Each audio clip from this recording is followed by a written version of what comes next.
Hi, I'm Andrew Smith with Virginia Farm Bureau's Governmental Relations Department. And I'm Stephanie Talon with Virginia Farm Bureau Government Relations. Welcome back to Front of the Farm Chat, where we speak with legislators serving on the House and Agricultural Committees and get to know them a little better, learn about their backgrounds and how they got to where they are today. We're very fortunate today to have Delegate Margaret Ransone from the 99th District. She's from Westmoreland County. Welcome, Delegate, and thank you for joining us. Oh, thank you.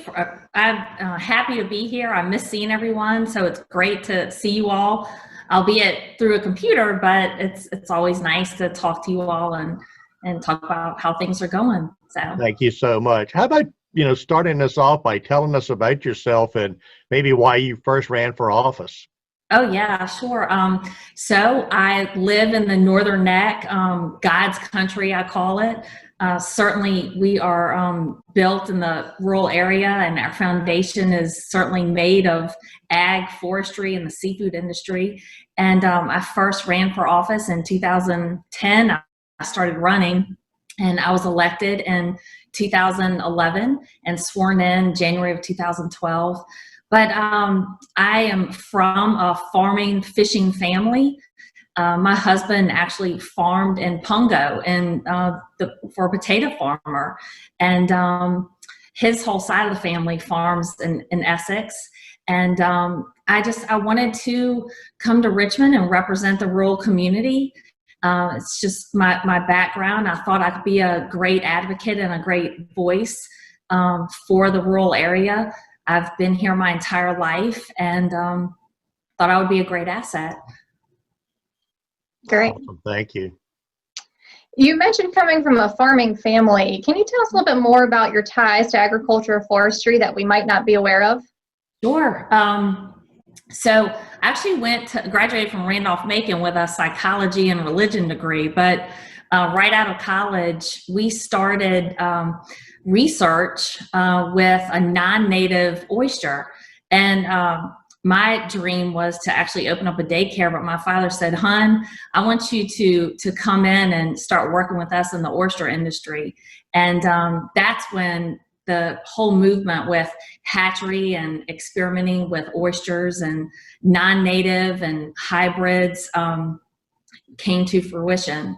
I actually worked with VIMS and other organizations to begin aquaculture throughout the Commonwealth of Virginia. And goodness, that was probably 20 years ago when all of that began. But just growing up, my friends were farmers. We were part of a generation where you wake up at 4 o'clock in the morning to start work, and you don't come back home until the sun sets. And you make your money dependent on the weather, and your work is seasonal. And I love that part of our life. And I love the beauty and watching our crops rotate, where my crop is in the water. But when I drive down the road, I see other people's crop that's on the land. And it's just part of the beauty of watching what we do. We feed people, and not just throughout our state, but throughout our nation and throughout the world. And that's just something that I'm very passionate about, something that I love, and something I want to protect long term, and something that I also respect a great deal. Delegate, you've already talked about, some of your experience in the industry, and I've always thought about the 99th District as having it all in what the Agriculture Committee sees. But I also hear even people from rural areas that they talk about bills that have come before them, that they really learned something from seeing that bill. What have you learned by serving on the House Agriculture Committee? I've learned how our region is a little bit different, certainly from Southwest, or even in the area of Lynchburg. And even north, where Delegate Weber is, I've learned a little more about livestock. That's something that we don't have here, or stream inclusion, that sort of thing, fencing. but I've also learned that we're so busy as farmers and working the land and working the water, that we don't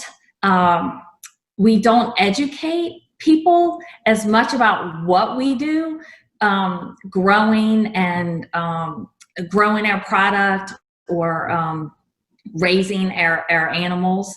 We don't educate people enough about what we do, and I think it's because we are so busy in our lives. Sometimes when I see the bills come through from different groups or even agencies, I wish that they would understand more of how protective we are of the land and how protective we are of the animals, to make sure that we are doing everything properly. I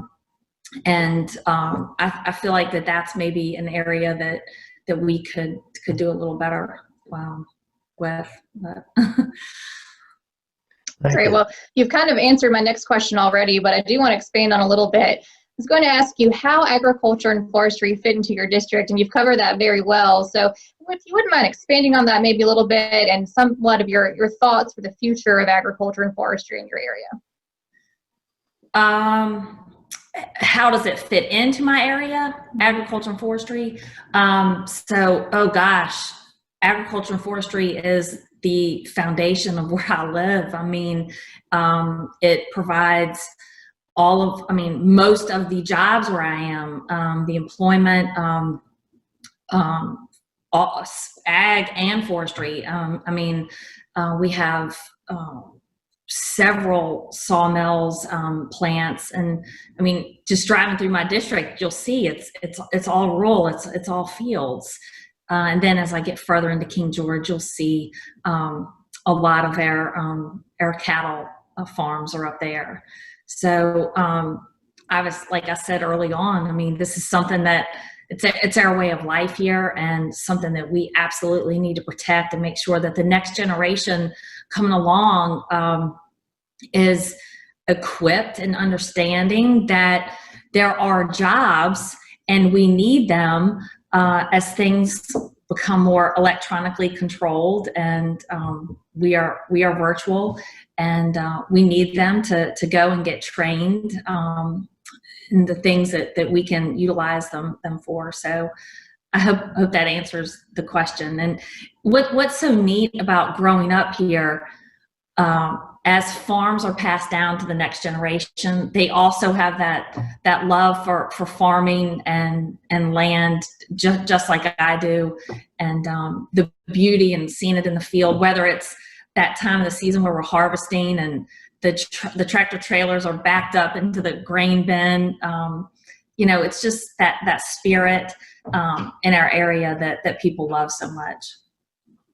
Great, you certainly have a beautiful district, and you talk about the technology in agriculture. I know a few farmers in your district that have, the computer drives their tractor through the field, and they get to the other end, and then they'll point it in a different direction, and it's just more accurate when they're planting, and the fertilizer application is just more precise. And this technology in agriculture has come a long way. But Stephanie, I have a couple of more questions, and they seem kind of simple, but we always have fun with them. And the first one is from me.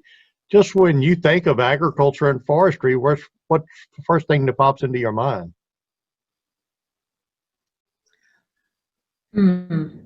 I think beauty. I know I've said that a lot. And I also think that we're becoming a little more technologically driven. And we need to get broadband here. It's so serious, as obviously the farmland on my back roads is almost non-existent.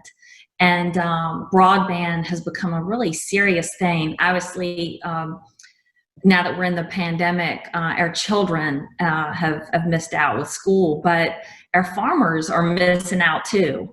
And the sooner that I can get that here in my district, the better off that I'm gonna be, and our farmers are gonna be. When they have to download some of these programs and then they have to upload some of the things that they're doing, and these are requirements that are mandated upon them sometimes. That's a serious issue. So broadband is going to be a serious issue. So. Thank you. Very true. My last question for you is a very simple one, and that's, what is your favorite Virginia grown product? I was thinking about this last night with my husband, and he said, I don't know that I could possibly come up with just one. You know, I think about all the farm stands that I hit, because it's very seasonal for me. I mean, when May peas come up, I'm so excited for the May peas. And then it's the sweet corn. I think about apple cider. I mean, I love it all. And then, you know, sweet potatoes. I mean, I love it all. But as I told you early on, just driving down the road and seeing the crops that are in the field, I love that. I mean, listen, I'm a homegrown girl, so I love it all. And I love whatever's growing in the field at the time. So all of that is exciting to me. Very fair. Andrew, maybe we need to change this question to, what's your favorite Virginia grown product each season? Give a few more options. Yeah. May peas, sweet corn, sweet potatoes. There you go. If it's at the stand and I can buy it and it's seasonal, I'm loving it. Agreed. Sounds good.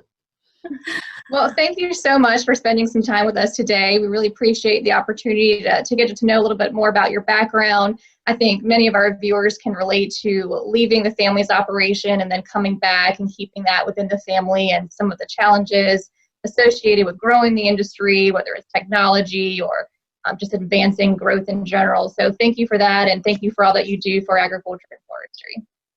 Thank you all so much. And I'm always here to help any way that I can. And my heart is with agriculture and the land and the water, and always here to help. And we appreciate the farmers and the ag community. Thanks so much.